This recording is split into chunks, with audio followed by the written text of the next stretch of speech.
Hello and welcome, my lovely fans.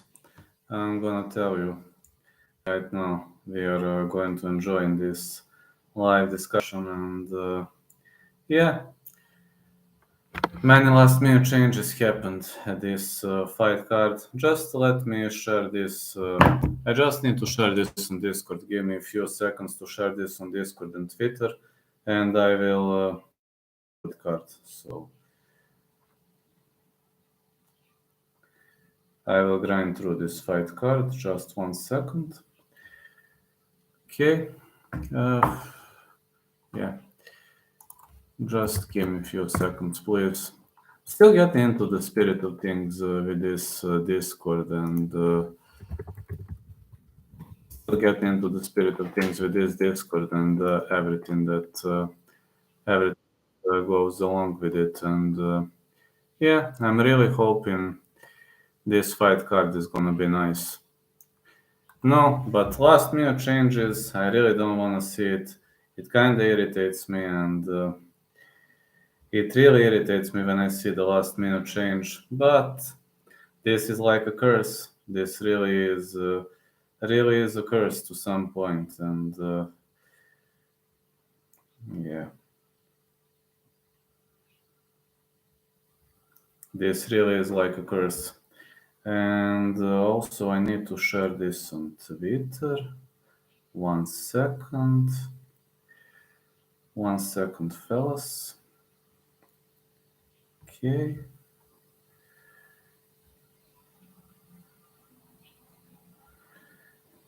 All right. Off we go. First of all, this fight card suffered a lot of last minute changes, and am I impressed? No, I'm not impressed. But hey, Raski, how you doing? The GOAT, how you doing, my fella? Have you seen how many last minute changes happened for this fight card? Have you seen this? Man, I got to say that I'm pretty much pissed. I'm pretty much pissed. Like Malarkey fighting Naimov, everything like happened last minute, and I bet on Grishin this time. So Maxim, hold on. Saks Guram lost. Yes, I've seen Maxim Grishin to win. This is also my bet. Grishin ETD dropped out of the fight. Yes, I've seen, man. I've seen. I was pretty much angry because that happened. Don't even know how angry I was, but Guram is out of the fight. But we got two Tajikistani fighters on the card, which is to some point could be nice, but yeah. Juan Lacerda versus Damon Blackshear. Lacerda versus Blackshear. Fight starts around 3. And also side call Blackshear. If I must pick a side, gonna go with Blackshear. I think Blackshear is the underdog. Yes, slight underdog. Also, Alice Reed versus Jinyu Frey. Reed versus Frey. Fight starts around 3. Side call Frey. Frey decision. That is going to be a Frey decision, yeah. I just have to put this. Hold on. Just need to put this as a channel trailer. 1 second, please. Need to put this as a channel trailer so people don't have a hard time finding this. Link customization. Okay, customization. Change video, UFC on ESPN. Customization, change video, UFC on ESPN, publish. Okay. So it's going to be easier to navigate for people who don't follow. Frey decision, yeah, gonna be my call. We are gonna go to Daniel Santos versus Johnny Munoz Jr. About this fight, just ignore everything I say. It could literally go either way. And Santos versus Munoz Jr., no distance. Side call Santos to win, but I am very much unsure. I didn't bet on this fight. In prelims, I only bet on Grishin, so I literally only bet on Grishin in prelims. And then Andrei Arlovsky versus Don'Tale Mace. I got Mace to win, or the fight starts round 3. I just... hey, how are you doing, Daddy Shot? I'm doing great, my friend. I'm doing great. How are you doing? Next one, John Castaneda versus Muin Gafurov. I think it's gonna be a long-range fight. Castaneda versus Gafurov over 2.5. No, not this call. Sorry. Castaneda versus Gafurov, no distance. No distance is my call. Everything is fine. We have good weather. Amazing. Side call, Gafurov ETD. That is going to be Gafurov ETD, yes. But Castaneda can also win via ETD, and this also, like Castaneda, a last-minute replacement. And to headline the prelims, Eliseu Zaleski dos Santos versus Abubakar Nurmagomedov. Side call, Eliseu to win.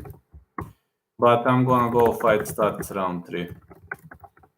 Fight starts round 3 is going to be my side call. I'm going to make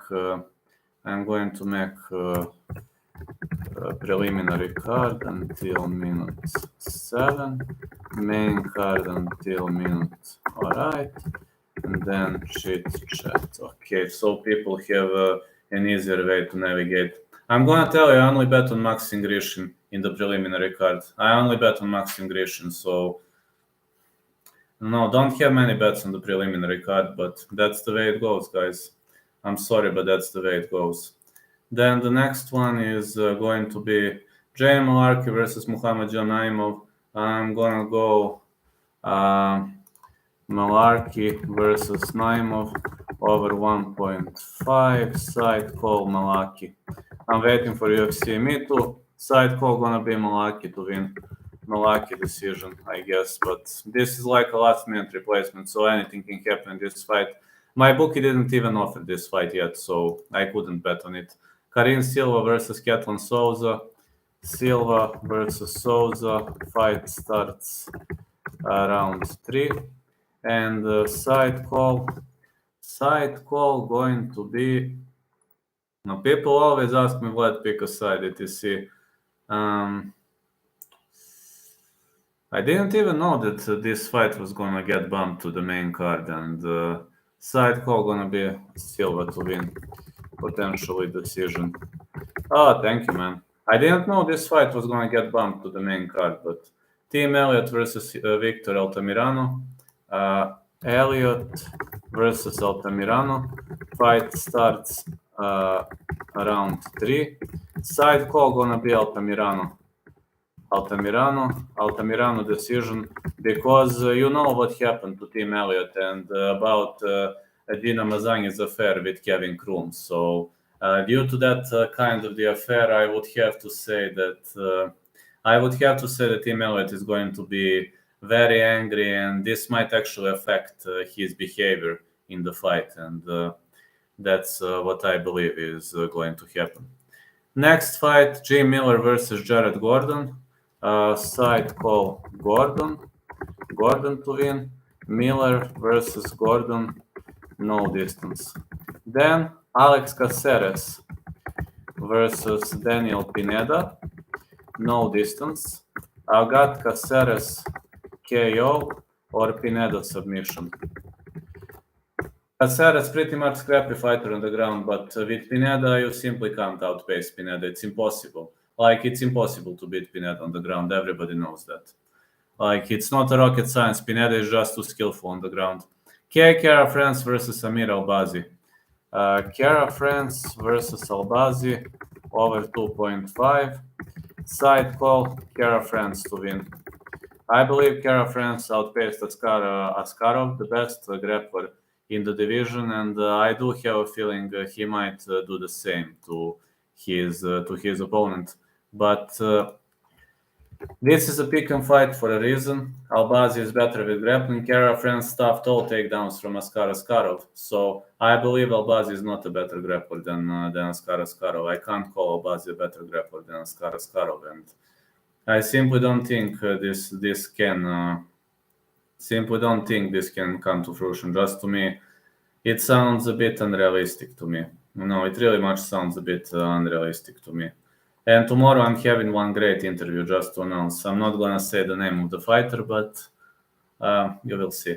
Anyway, I'm going to give you my picks. All right. My bet, I only have two bets. Believe it or not, I only have two bets. Caceres versus Pineda, no distance, and Grishin to win. I only have two bets for this card. And I'm gonna give you round robin ideas. Round robin ideas. You Frey to win, plus 110. Altamirano to win. Altamirano to win. How much is Altamirano? Altamirano plus 150. Altamirano plus 150. I think Altamirano is a good underdog. Didn't have guts to bet on him though. Altamirano is a good underdog. Next, let me see. Karin Silva, no. Arlovsky, no. Not gonna risk with Arlovsky. Blackshear is a nice underdog. Blackshear plus 115. I think this could be very much of a nice round robin idea. I really think this could be a pretty much of a nice round robin idea. And yeah, I'm just having a feeling this is a nice expectation. Also, I'm planning to cover TUF tonight. So in the case you didn't know, I'm like thinking of covering TUF tonight. And also, I'm now going to give something special for members. Yeah, I'm going to give something special for members.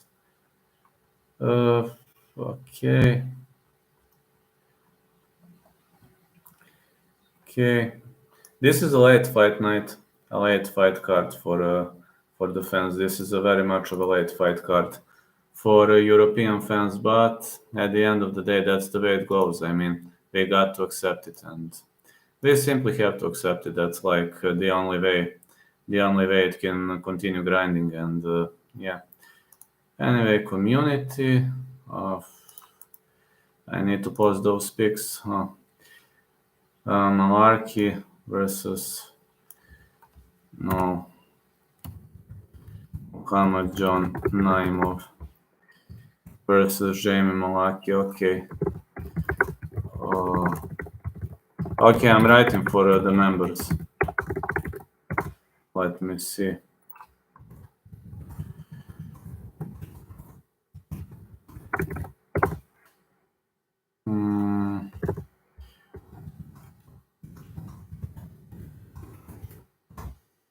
Okay. Next.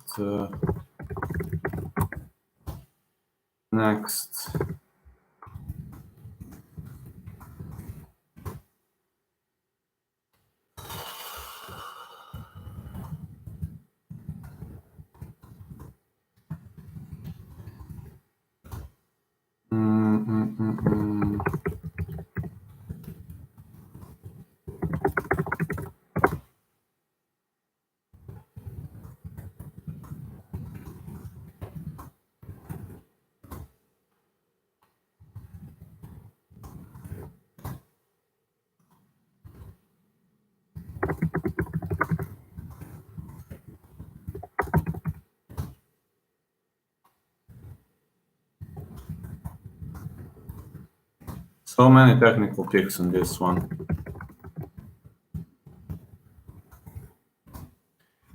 Well, this is going to be the visibility, my live chat supporters in HAR.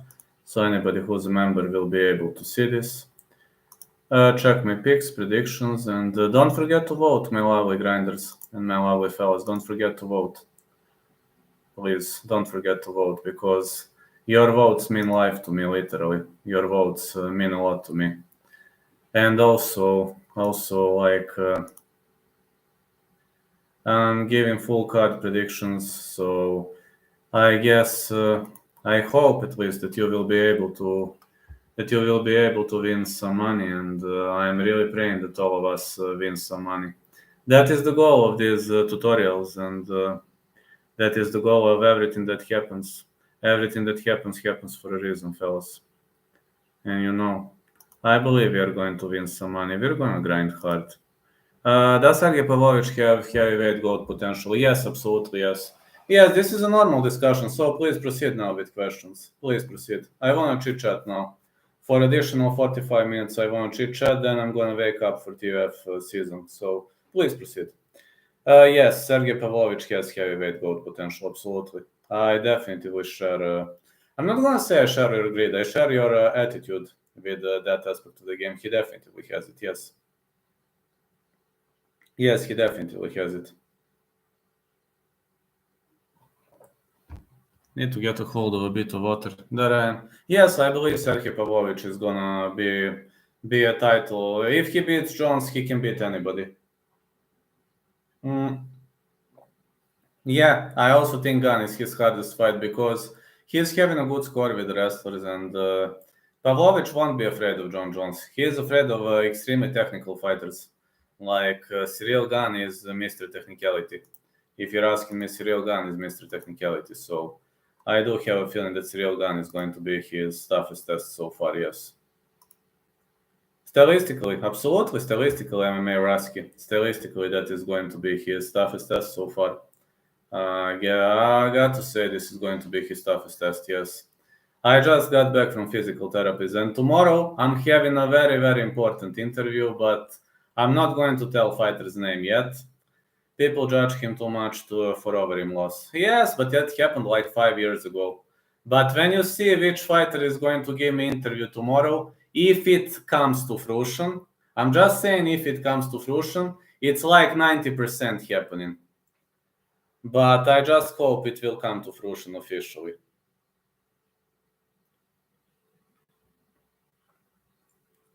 I just hope it will come to fruition officially. So you will see. You will see, I promise you that.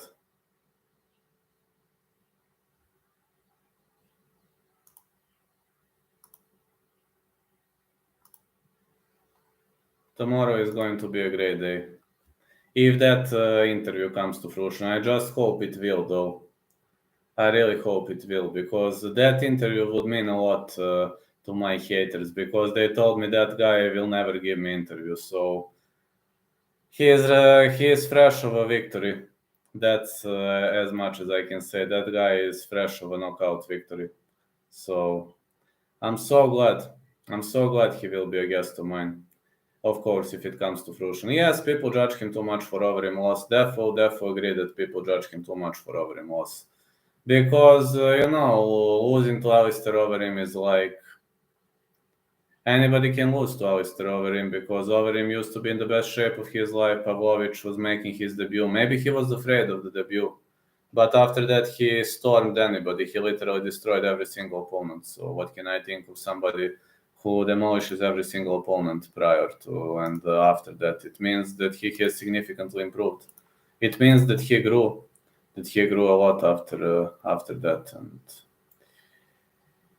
And losses can make you grow, and some losses are definitely gonna make you grow. Some people grow after loss. Some people lose everything they have after a loss. It's just a part of the game, guys.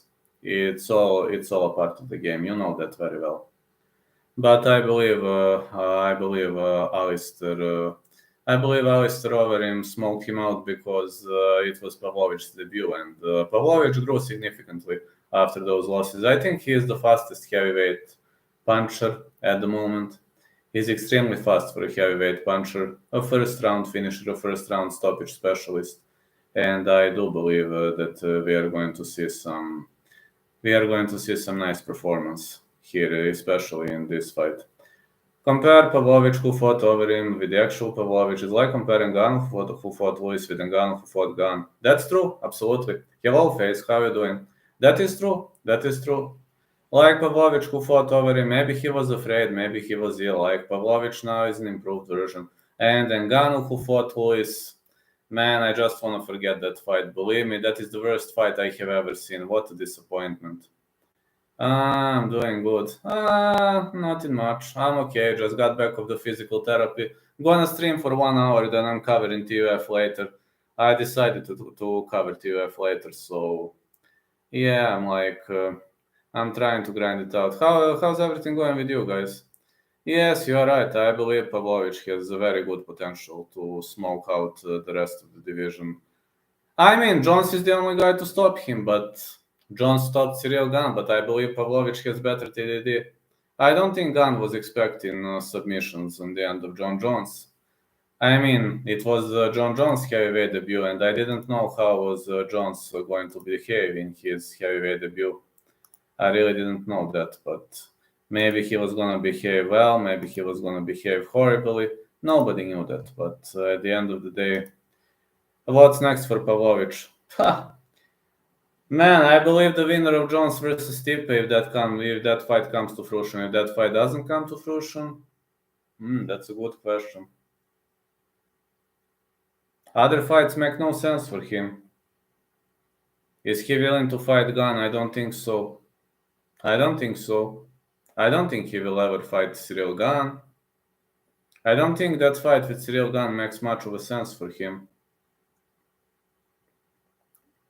I really don't think that fight with Cyril Gane makes much of a sense for him. In the first place, I believe it would have been a critical error. Yeah, I believe it would have been a fatal error if he decides to fight that guy. But again, you never know. He's got his own management team, and maybe his management team is going to bring him a new opponent or whatever. I'm just hoping they're going to make a good choice, because at the moment I don't know. Next for Pavlovich, yeah, some really big opponent, I guess. Gane would be the worst match for Pavlovich. Many people agree on that, and I also agree that Gane would be a nightmare matchup for Sergey Pavlovich. Yep, I agree. Gane would be the nightmare matchup for Sergey Pavlovich. Yes, I believe Gane would be the nightmare matchup, as Cyril Gane, according to my mind, is extremely technical, and Pavlovich might have a hard time if the fight doesn't get finished in the first 2 rounds, because the guy is a finisher. I mean, let's be honest, the guy is a finisher, and Gane is too sneaky against strikers. Yeah, he's having problems with grapplers. Gane is having a lot of problems with grapplers, and against strikers, he has never been too dominant against strikers. We all know that. We all know that he has never been too dominant against strikers. But against grapplers,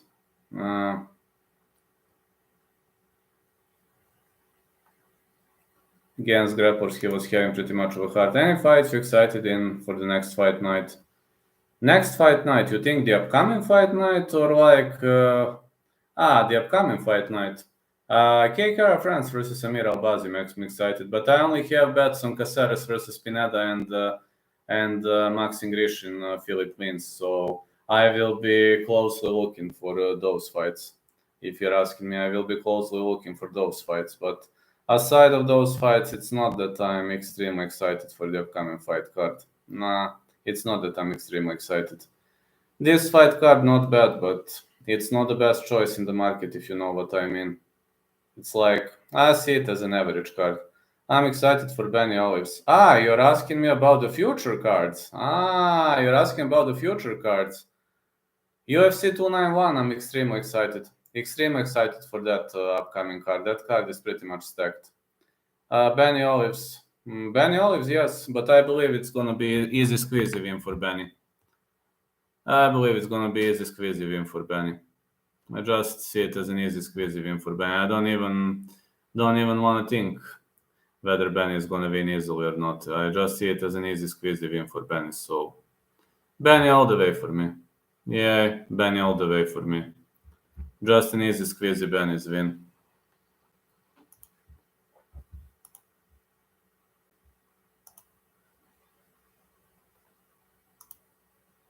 I don't like when two nice guys like Ben and Olives have to fight each other. I know. But one has to lose. This is sport. Like Shohei Nuz when he lost at Road to FC. I literally started crying when Shohei Nuz lost. That was a nice fight. That was really much of a nice fight. It was a super close fight, but one of those guys just had to lose. One Zo had to go, and it was Shohei Nuz's all. It's just part of the game. But that's it. It's just a part of the game, nothing much. Just see it as a typical part of the game. Some people accept it, some people don't accept it, but We just learn to grow significantly. We learn to grow. We learn to improve ourselves, and we learn to grind. No, grinding. Grinding is the key. I believe you should just never give up. If you never give up, that is going to affect every single aspect of your life. That is definitely going to affect every single aspect of your life. Just like if you're in a problem, you need to believe in better tomorrow. If people are saying that you are a fool for having your own dreams, just ignore it. You can't be a fool. You are a smart guy for having your own dreams, guys. You can only be smart guys for having your own dreams, and do not let anybody disrupt your own dreams, because your own dreams are your way to redemption and to successful life. Think Hamzat versus Usman is going to happen? Nah, I don't think so.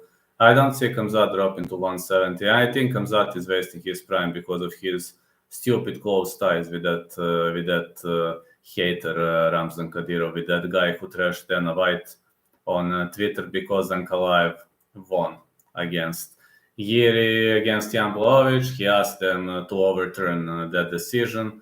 Well, this is not ACA, you dumbass. This is not mafia organization. So, I like Hamzat as a fighter, but I don't like his close ties with Kadyrov. That is going to ruin his career. He's wasting his prime because of that dumbass. If he was smart enough, he would have ended. He would have cut all ties with that guy, but he wants to be in the shadow of Kadyrov. So in this game, you have to crush others' dream to fulfill your own dream. This game is brutal and wicked. I know. I had to crush many dreams to become the all-time greatest Bulgarian mixed martial arts personality. But I have to accept that I will never have a normal relationship, that I will never be accepted normally by a family, that I can't have normal friends. But I accepted all of that. This game is hard. This game is hard and comes with a big price. You have to pay a big price if you want to succeed. Who could be Kamzat next fight? Ikram Costa. I think they're pushing Ikram versus Kamzat. I explained that in the video. They're pushing Ikram versus Kamzat too. You have my own video where I explained why UFC is pushing Ikram versus Kamzat too. Yes, it's happening. But if Ikram wins Costa, I believe Ikram is going to fight Hamzat. If Ikram defeats Costa, I already explained that. I believe UFC wants to repeat that fight because Hamzat knocked out Aliskero, but I believe UFC wants a rematch. You know that at Brave CF, Hamzat knocked him out cold with a big uppercut, but I think Ikram is gonna beat Costa. I just think that's easy squeezy win for Ikram Oiskerov. I just think Costa isn't much of the opponent for him. Yes, they all have fights, but I don't know who could be Kamzat next opponent. I see Kamzat fighting at 185. First of all, if he resolves the visa issues, but something is happening. John's next fight should be Stipe Miocic. Unless they cancel it, then he's gonna fight Pavlovich. Then the normal card builder would be for him to fight Pavlovich. That would be the only normal solution, I guess. It would have been one and only normal solution for him. I don't know, guys. That would be one and only normal solution. Cost accepted that fight because he's getting 1 million per fight. I know, man, but number 5 is fighting unranked guy. I mean, come on, Aliskero wins.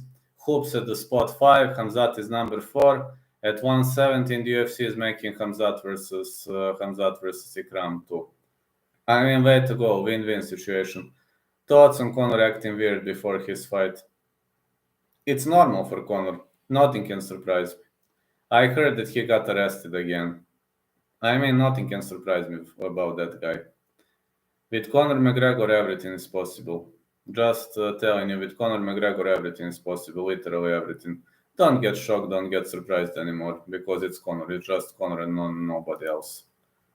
Just saying to you, it's just Conor and his own way of thinking, etc. That's nothing can surprise me when it comes to Conor McGregor. I'm just telling you, nothing, literally nothing can surprise me. Because Conor is a weirdo.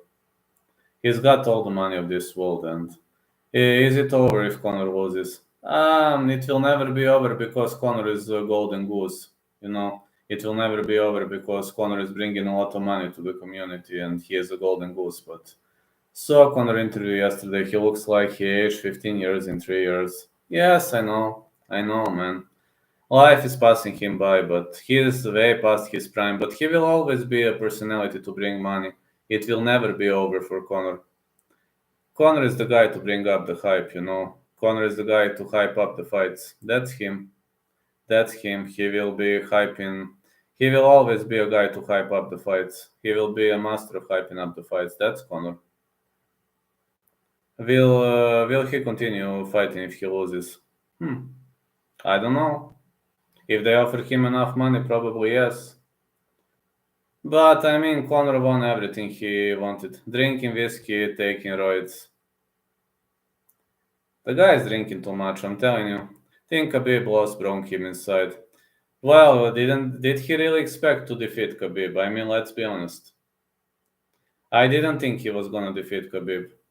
Despite I've been a Conor fan, used to be a big Conor fan in the past, but when I've seen how Khabib fights, I didn't expect that he was gonna beat Khabib. But Conor is a master of trash talk.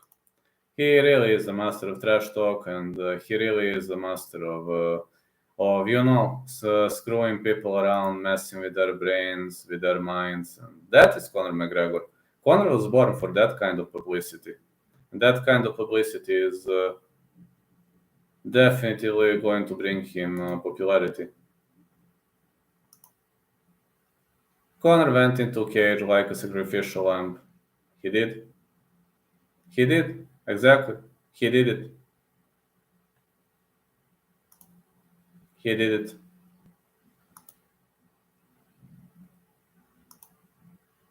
Yes, against Khabib didn't go well for him.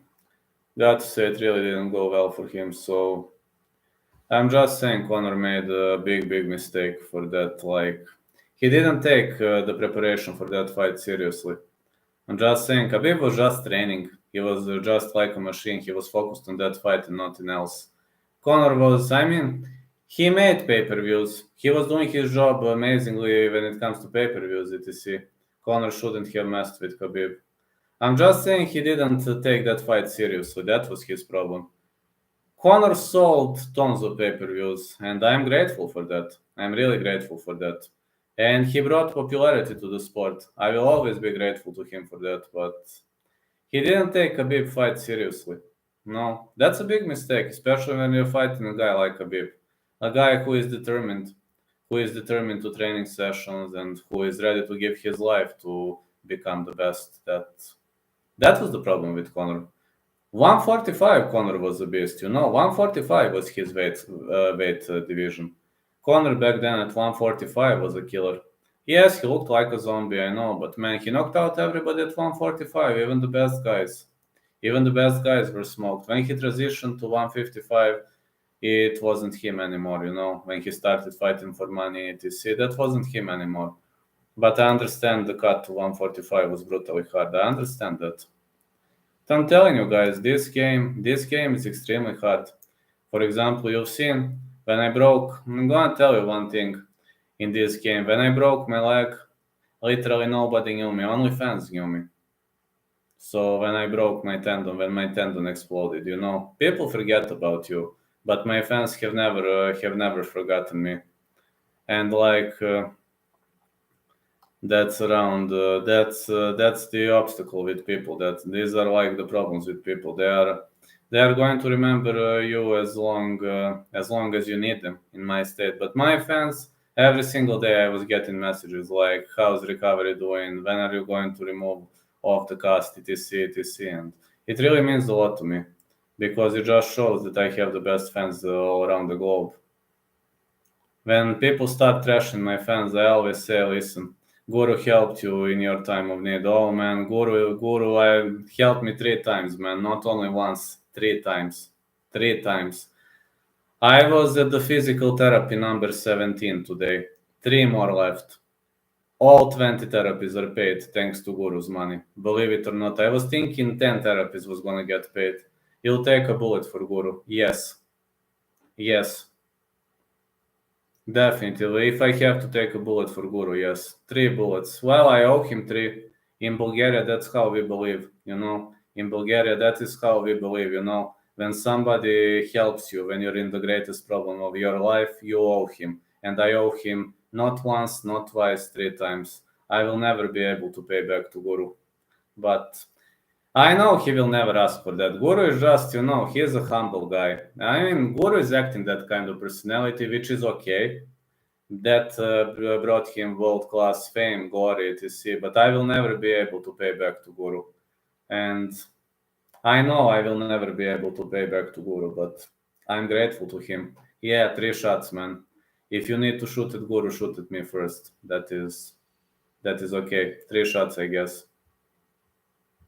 That is true. I'm not joking around. I'm dead ass. That's how things work in Bulgaria.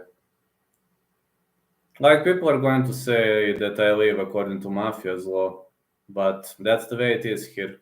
Come here and you will see. Guru is what Colby thinks he is with his personality. Oh yeah, Guru's personality is amazing. I think his personality brought him the world-class fame, etc. But I am just talking that things function like that in Bulgaria. When somebody helps you when you're in the worst problem of your life, you owe him. That's how things work here. Maybe in Western world it's different, but in Bulgaria, that's how things function. Like, people are going to say it's the law, it's mafia law, but no. We are that kind of people, especially in the eastern part. We remember people who helped us out, but we never forget people who betrayed us. That's like, it's all black and white. I'm not aware what happened with Guru. Well, Guru helped me 3 times. First, he brought many subscribers to my channel when he discovered my channel. Second, he also brought over 100 subscribers when I was covering one event. And third, he paid my physical therapies. He paid my recovery, my laser therapies, etc. He paid that. You can open my Instagram. I posted those therapies. And Guru paid all of that. He donated money for my medical treatment. So 3rd time he donated money for my medical treatment. And luckily all the therapies are covered. So it costed me $0 because I'm at 0 for 20. Hello, Matt, how are you doing?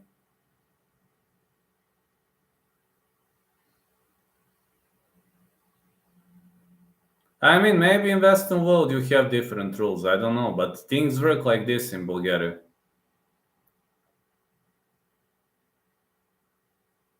Who the parlay this week? I only have 2 bets. I bet on Maxim Grishin to win, and I bet on Pineda versus Caceres. The fight will not go the distance. I only have 2 bets.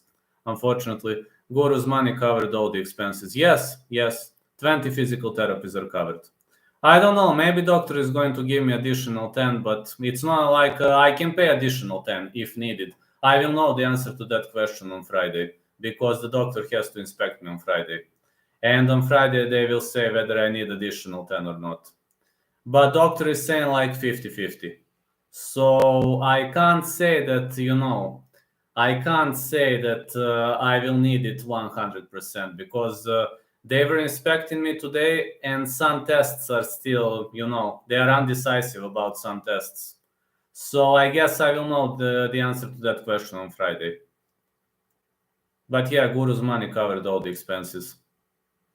Literally, I don't know. I don't call him Guru anymore. I call him Gadru. MMA Gadru. I like Alice Reed and Abu Bakr to win. You pick 2. Alice Reed is a favorite. Yeah, Abu Bakr fight is a pick'em. Abu Bakr fight is a pick'em, yes. Yes, Abu Bakr fight is a pick'em.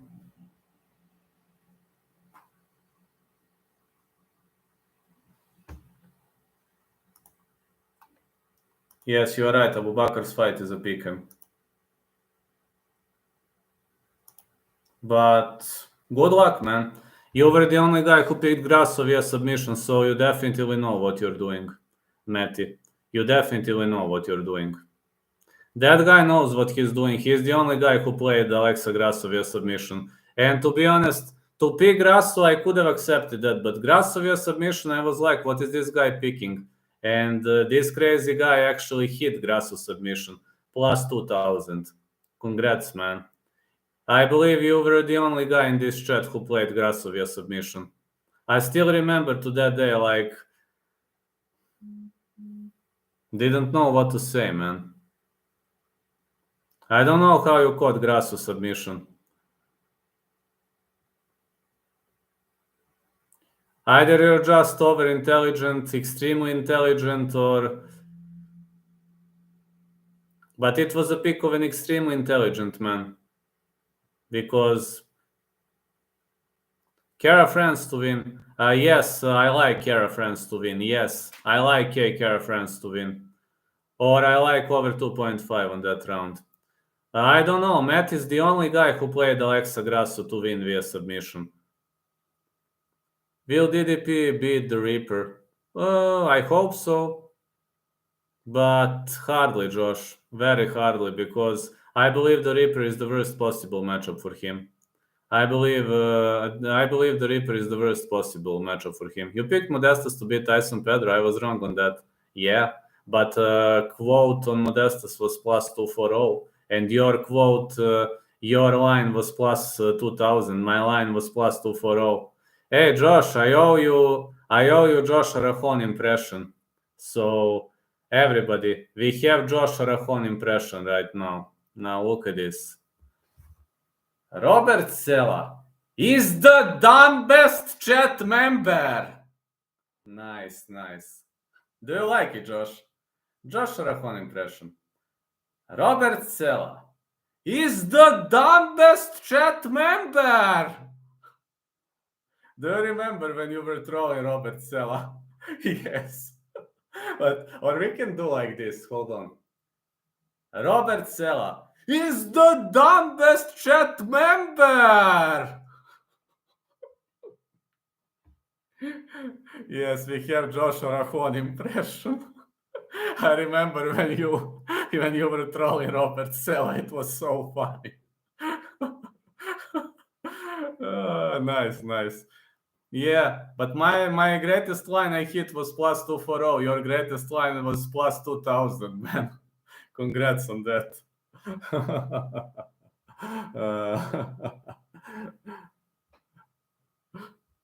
But when you troll that guy, it was so funny. And you were using pretty much funny arguments on that.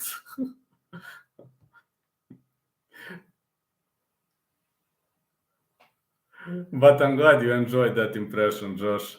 It really much looks like you.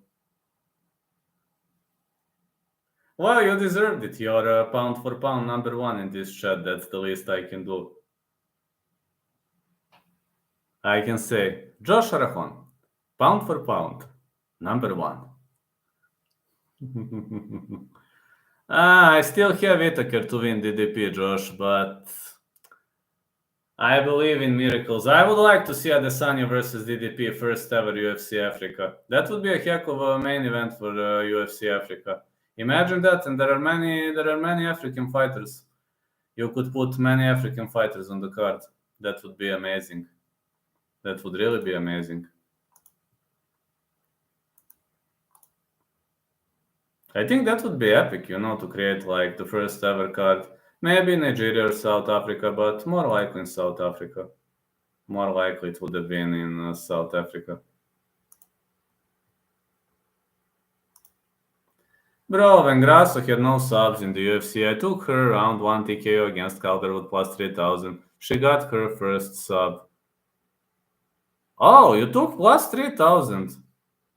Man, it seems you have a good feeling for betting. I usually rarely take those risky bets. But TKO though, way to go, man. I rarely take that risky bets. I do like underdogs from time to time, as well as you can see. I really like underdogs from time to time. But I don't pick that big underdogs. The greatest underdog I hit was Modestas Bukauskas against Tyson Pedro. Because Modestas was in shape of his life. And I knew that Tyson Pedro was going to underestimate him, especially because the fight took place in Australia, and Modestas accepted it on a short notice. But I knew that Modestas was training hard. He was hungry after that injury, and I simply knew that Modestas was going to win that fight when he survived judo from Tyson Pedro in round 1. I was pretty much confident he was going to win.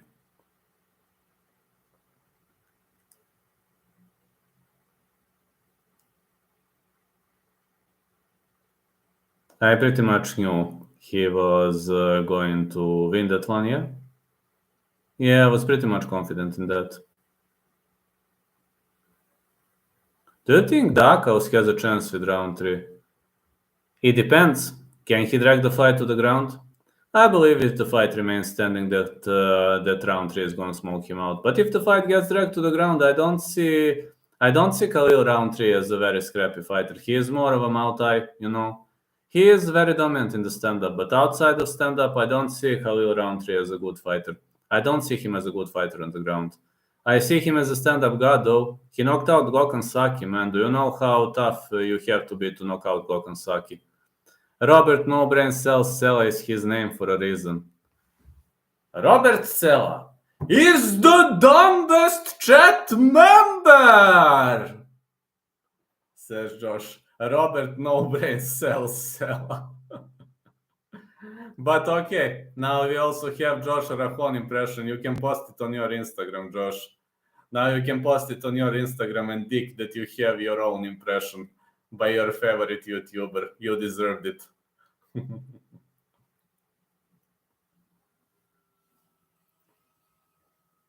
Robert No Brain Sella.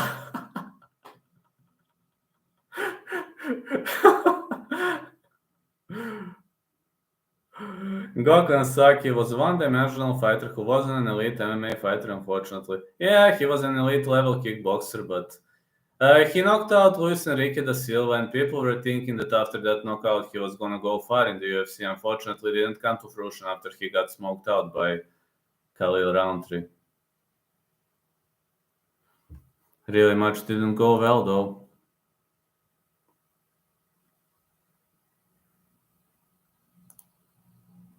That was just an amateur project.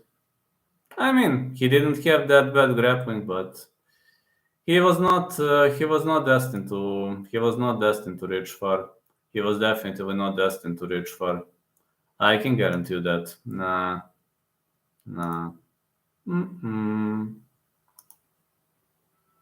Gokhan Saki used to be one of my favorite strikers, but he didn't last for a long time in the UFC. Unfortunately, sad story going through. Yeah, sad story going through, man. It was pretty much a sad part of the story, but it didn't last for a long period of time. And sometimes we believe in better tomorrow. And I was hoping until the last dime bread that Gokhan Saki was gonna bounce back after that loss, but unfortunately it didn't come to fruition. I bet Roundtree his last 3 fights, what luck. Well, to be honest, you were pretty much smart with that. You were pretty much smart with betting Roundtree. But let's be honest, some victories were given to Roundtree. You know that very well. Some split decisions. I mean, let's remember some split decisions. Some split decisions were a gift for Khalil Roundtree, but okay, at the end of the game, the only thing that matters is victory. I mean, if you won your parlay, you are happy. You don't care about methods, victories, etc. Just saying. Just a question, just saying. Even if it's a gifted victory, victory is still a victory, right? Even if it's a gifted victory, I'm just saying that a victory is a victory. A victory always stays victory. We all know that. Pretty much all know that a victory will always stay a victory.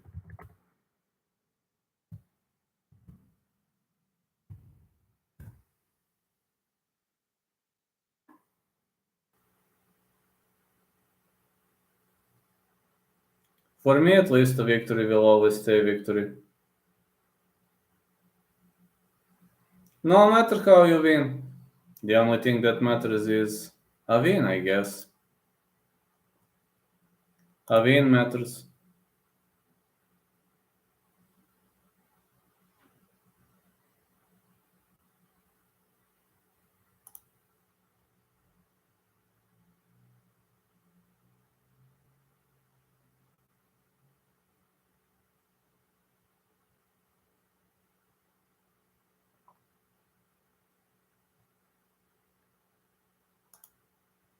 Hey Otis, how are you doing, my fella? I'm so glad you're still supporting, man. Just, I know you're busy, so thank you so much for stopping by. The kickboxing equivalent of Kron Gracie or Marco Madsen. I would more say the kickboxing equivalent of Krono Gracie. Hey Otis, man.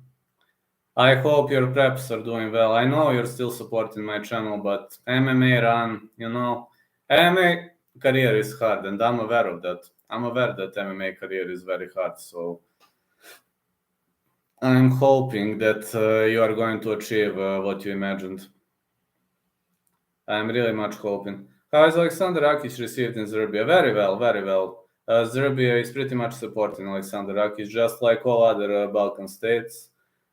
Unfortunately, he suffered that ACL injury, but we hope he is going to recover in the time to come. We hope he's going to recover and fight some big guy. But yes, Josh, I definitely have to agree that this is the kickboxing equivalent of Kron Gracie or Marco Madsen. Like, Kron Gracie is a top-notch BJJ fighter, but he has zero striking. But his BJJ is brutal. I mean, nobody can survive around with Kron Gracie on the ground in his guard. Literally nobody. But Kron Gracie loses fights because he is unable to drag everybody to the ground. Like, imagine Kron Gracie with good stand-up skills. Imagine a Mackenzie Dern version of Kron Gracie. That would be awesome. Like Mackenzie Dern version of Kron Gracie would have been amazing. Really would have been amazing. No worries, Otis. I know you're still supporting my channel, so everything is fine, my friend. Everything is fine, but obligations are obligations. I respect that. One day, I'm still recovering from the goddamn injury, but one day you will achieve something big in this sport and people will remember your name. Sooner or later, it will happen. I know that you're training like 2 times per day and that you rarely have time to even scroll your phone, but that's life. Sometimes we must make choices in our life, and for example, my choice was not to have family to be successful in this sport. That was just my choice, but some people don't make choices like that. Everybody has to make one choice in his life sooner or later, and that was just my choice. Am I happy because of it? Well, to be honest, it's my life. Yeah, to some point I am. To some point I am because I've got a lot of support. I'm like the most recognized Bulgarian MMA personality. It means a lot to me, really. It really means a lot to me. My name is remembered, my name is mentioned. That is all I was looking forward. It's all I was looking for. It's all I've ever wanted. I wanted that recognition and I wanted people to remember my name. No one after Khalil Roundtree knocked him out was wondering if kickboxing was still effective in MMA like they do every time a BJJ fighter loses. About kickboxing, it depends. I still believe that the worst base for MMA is Taekwondo because I come from Taekwondo. Like, you don't have good hands. Oh, thank you so much for the donor, Otis. Thank you, my mod. Thank you so much for the 2 quids. I still think BGG is a good base, but you need to learn striking. Unfortunately, I believe Taekwondo is not a good base. I think, you know why? I have a black belt in Taekwondo. You have zero takedown defense and you don't have good hands. Legs are okay, but how are you gonna stop takedowns? How are you gonna block transitions? Like, if you come from Taekwondo, you must make a lot of adjustments. Same with wrestling when Mark Madsen lost Olympic wrestler who got out wrestled by a regular MMA fighter, Grant Dawson. Yeah, Grant Dawson smoked him out, man. Grant Dawson smoked him out. I would definitely agree with that. Thank you. Grant Dawson literally smoked him out, and Marco Madsen was an Olympic wrestler. I said to myself, man, is it possible? Marco Madsen was Olympian. And he got out wrestled. I mean, Grant Dawson is good wrestler, but like, he was not Olympian. He was not in national team. He's MMA wrestler. John Jones, who wasn't D1 champ or All-American, out-wrestled Daniel Cormier too. John Jones out-wrestled anybody. Literally any opponent. How? Is his MMA wrestling so superior compared to other guys? What is the secret behind it? Is it just Mike Winkeljohn's creation or George or Greg Jackson's creation? What is the secret behind it? John Jones was pretty much ahead of his age. He was so much ahead of his age, and I'm like, I know, man. You could say that. He was pretty much ahead of his age. Look at those oblique kicks. Look at those transitions, sweeps. Nobody took him down before Alexander Gustafsson. And John Jones was not like Olympian wrestler like Daniel Cormier. He wasn't a D1 champ. He wasn't All-American.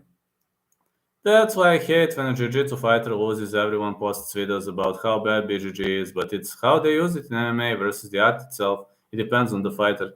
BJJ can actually be very, very dangerous martial art if you know to use it well. Look at Royce Gracie, for example. Look at Damian Maia. Look at who else was good BJJ. Ruzimar Palhares. I've always hated that guy, but he was a great BJJ guy. Like, I don't see BJJ as the worst base, but the problem with BJJ is people can knock you out cold before you're able to take them to the ground. You need good striking with BJJ, at least good boxing. When it doesn't work, they look pathetic. That is true. You need at least basic boxing and a good takedown offense to be able to function with your BJJ. That's what you need. I say that is what you need. MMA striking is different than standard kickboxing or boxing. MMA wrestling grappling is different than sport jiu-jitsu or amateur wrestling because everything is involved, strikes, clinch, etc. Yes, but in jiu-jitsu, striking is prohibited. But I still believe that jiu-jitsu could work well. I still believe jiu-jitsu could work well if you know to use it properly. Yair makes jiu-jitsu work because he's insane on the feet. Yair submitted Emmett. I was like, what? Just what? What happened? I was literally saying, what the heck happened? No, he makes it work because jiu-jitsu works. Josh, jiu-jitsu works amazingly when you're on your back. When you're off your back. Jiu-jitsu is the best sport when you're off your back. How do you think Erie KO's heel? What kind of shot? Elbow. Emmett took him down and then he used BJJ to win. I think Yair intentionally let Emmett drag him to the ground. Have you seen that he wasn't even defending that takedown attempt?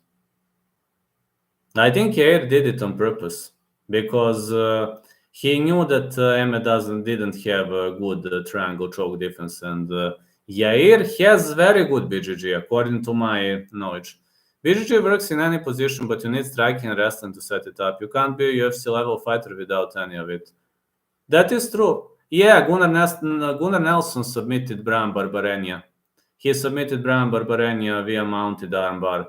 But as much as I know, BJJ is the most dangerous when you're on your back. The bottom fighter is extremely dangerous.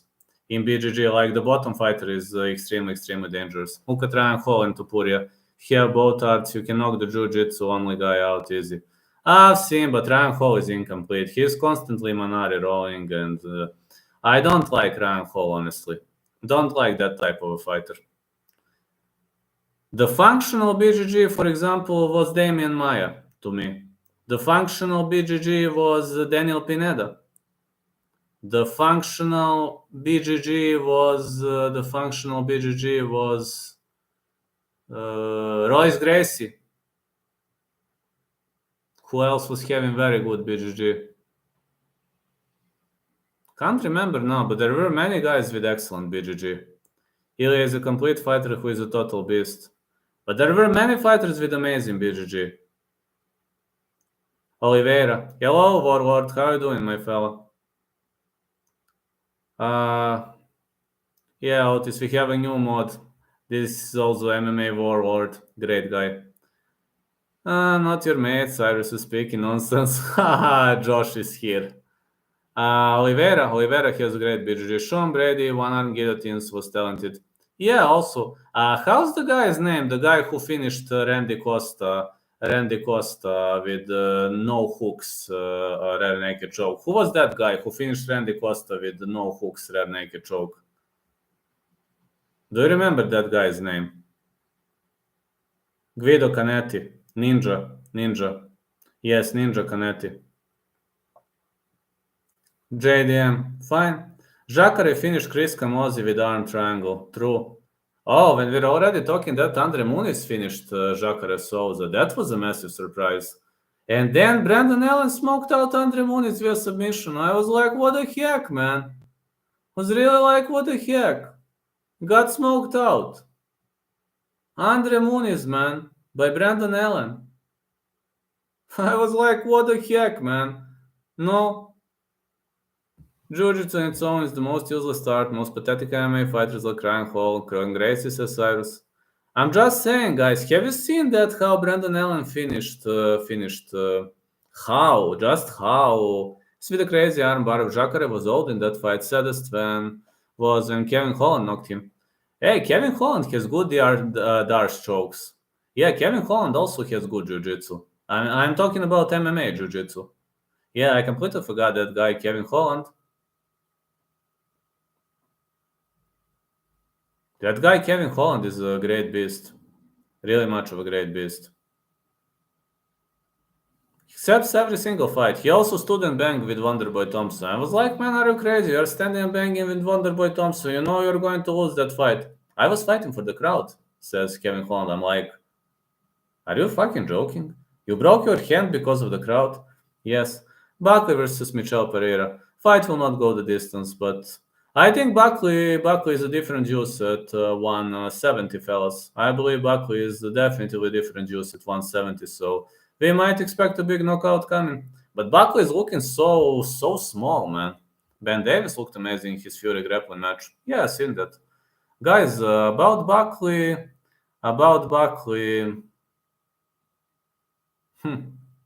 he's looking very different at 170. What do you think?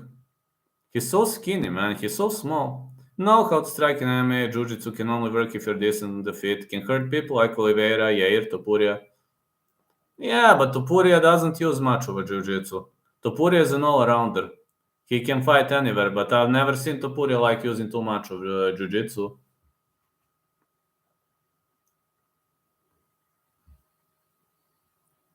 Yeah, but man, have you seen Buckley at 170? He's so skinny, man. Like it's not him. Looks pretty good. We'll get Chin soon, though. What do you think of Ben Davis grappling after his performance at Fury? I think his grappling is pretty much amazing. That's what I think. But again, I'm gonna tell you. Hey, how are you, Marcus? I'm gonna tell you one thing. Fury grappling is one thing, and the UFC is a different thing. He is a good grappler, but I want to see him like in a very, very much high-paced UFC fight, and to see like in an MMA fight how is that gonna work. Then I'm gonna judge. Buckley doesn't get past top 10, probably, but I'm just saying that he's looking way better at 170. I was shocked with Buckley's performance. I was thinking like he's dropping in weight, and I was expecting problems. And then out of the blue, he knocks out his opponent. I'm like, wait, this guy was cutting pounds and knocked his opponent out. Buckley already doesn't have the best chin, and cutting more weight will only make it worse. Yeah, I think MMA Warlord is right. It will be hard for him to get past top 10. Because, like, you've seen what happened to Tanner Bowser when he was cut into 205. But some fighters can accept the weight cut, some fighters can't. It seems Tanner Bowser doesn't belong to 205. Yeah, man, Brian Battle knocked out Gabe Green. Man, you know how much surprised I was? Is Ben Davis the best BJJ player in MMA? One of the best, absolutely. Best, it's hard to say. Charles Oliveira was winning fights with his BJJ, very little striking until he changed camps. BJJ is not useless, says Josh. No, Holland beat Buckley, but Buckley would beat Kez at 170. Josh, according to your mind, right now, who is the best BJJ fighter in MMA? But right now, just talking about BJJ aspect of the game. There are many fighters who are good with BJJ. I mean, right now, at this point. At this point.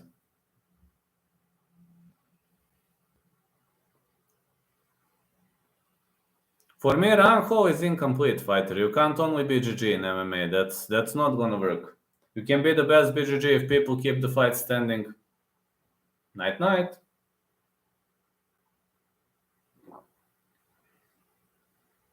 Best pure BJJ player. Josh, do you have some opinion?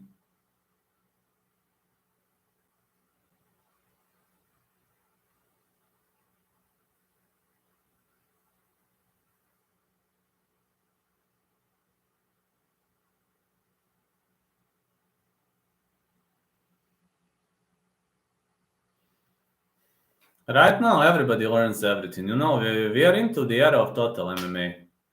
Getcha plus 102. Plus 102.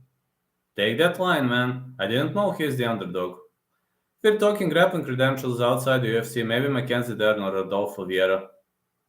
True. True, I would support that. Mackenzie Dern was ADCC champ. Rodolfo Vieira also, but guess what? Rodolfo Vieira was defeated by Fluffy Hernandez via. Do you remember? By Fluffy Hernandez. And Mackenzie Dern, I don't think she has ever been submitted. Think Rodolfo Vieira has better BJJ than Ben the Bane Davis? Asks pro MMA fans.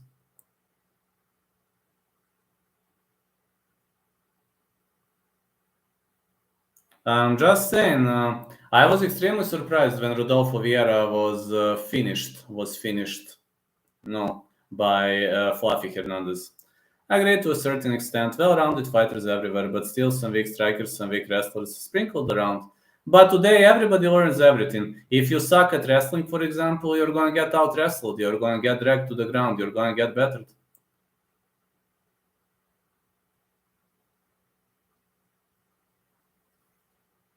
Do you think, Vlad, Vieira or Ben the Bane Davis in a BJJ match? I would go with Ben Davis, definitely. Titles in grappling does Ben Davis have that are better than Rodolfo's? Rodolfo is an all-time jiu-jitsu athlete with multiple world titles in gi and no gi. A good question is, would they fight in gi or no gi? If they fight in gi, I would definitely go with Rodolfo, but if it's no gi, I would go with Ben Davis.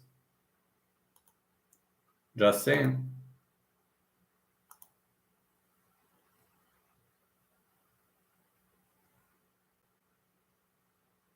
Is it gi or no gi competition?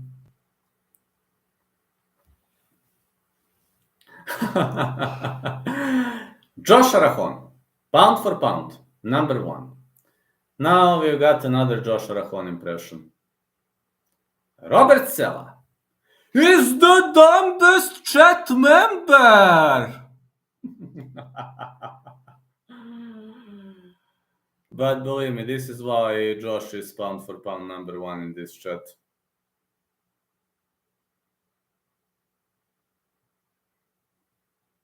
It pro MMA fans depends. I'd say functional BJJ that is used in MMA, the best guy that uses it is either Brian Ortega or Charles Oliveira. If you research Ben the Bane Davis, you would know that he's the best no-gi BJJ player in MMA. I'm saying if they fight in no-gi, I would pick Ben Davis. If they fight in a gi, then I would go with Vieira. But Ben Davis is very good with no-gi. Very, very good with no-gi.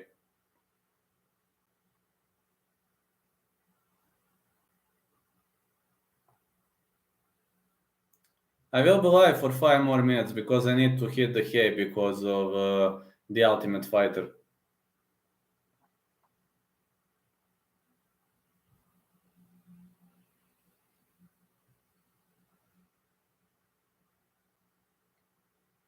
But this is amazing discussion. Every single day I learn something new, guys. I don't think Josh is familiar with the Banes as pro MMA fans.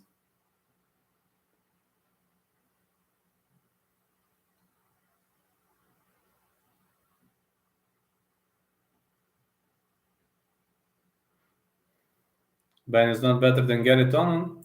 I like Chandler to beat McGregor in that fight, but only sprinkle. I think Chandler is gonna win that one. Man, I don't. I think Conor is done with fighting, man. Conor is a marketing guy. I mean, Conor doesn't even need to fight. He's a master of trash talking, or making money, building up the hype. 145 Conor was a killer, but now Conor can make a hype of every single fight. I mean, he's a marketing beast. Why would he need to fight ever? Ever again, why would he need to fight? Conor's marketing skills are million out of million, man. For me, Conor is a marketing god. Yeah, for me, Conor is a marketing god, literally a marketing god. His marketing is his specialty, his marketing abilities. My foot is a balloon. Oh man, that fight against Poirier when that leg snapped.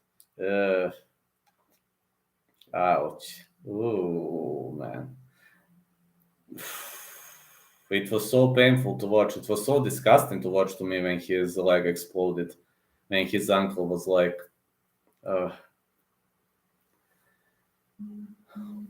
nah, he doesn't stop the cab ban, doesn't beat the City. Charles Oliveira or any Dagestani grapplers? Just saying, guys. Just saying. It's all a part of the game, I guess. Conor's face is like a balloon now. Conor is drinking whiskey, having fun. I mean, why would he even train in the first place? Why would he do it? The guy is a millionaire. He achieved everything in his life. Give him another challenge. He can't get another challenge, man. The guy is a millionaire. What kind of interest does he have?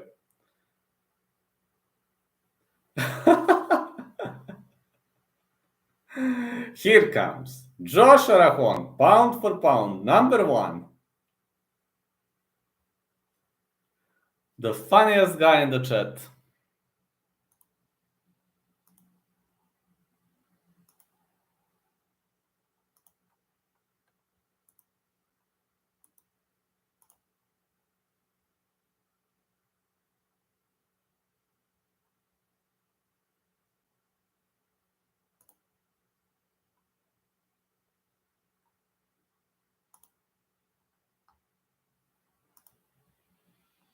Josh Aragon gives virgin vibes. Therefore, virgin. Poor lad is entertained by Jiu-Jitsu. A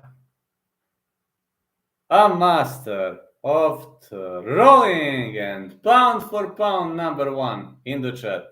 Therefore, pound for pound. Grappling is for cowards, says Cyrus. Guys, 2 more minutes and I need to go. I would stay longer, but I really need to cover TUF. 2 more minutes.